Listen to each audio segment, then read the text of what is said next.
Elbasani... Në Elbasan unë mund të them edhe i diçka tjetër. Po kjo është fenomen edhe në gjithë Shqipërinë.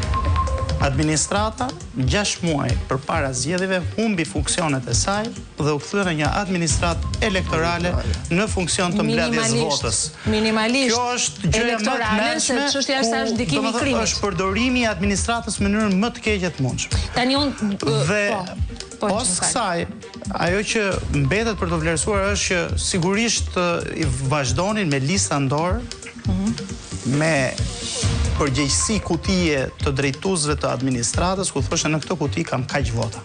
Në momentin e numërimit dhe bëheshin keq nëse i humbeshin 5 vota apo 4 vota, se çfarë llogaria do jepshin ke shefat e tyre. Deri në votën e fundit. Deri në këtë lloj pike kemi arritur. Domethënë, dhe akoma më tepër gjendet një OJF fantazëm agrikulture, duket avokat Altin Goxhaj e Nxori, që kishte prodhuar dhe janë të gjithë funksionar të akredituar që kanë hyrë në çdo qendër votimi, kanë intimiduar komisionet.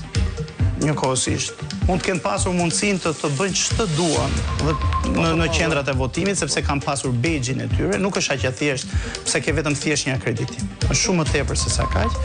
Dhe ajo që konstatoj është që nuk janë vetëm funksionar, po edhe të afërm të kandidatit. Imçi do më duhet ta mbyll, më vjen shumë keq sepse po flasim dhe po denoncoj, po do të jemi këtu me task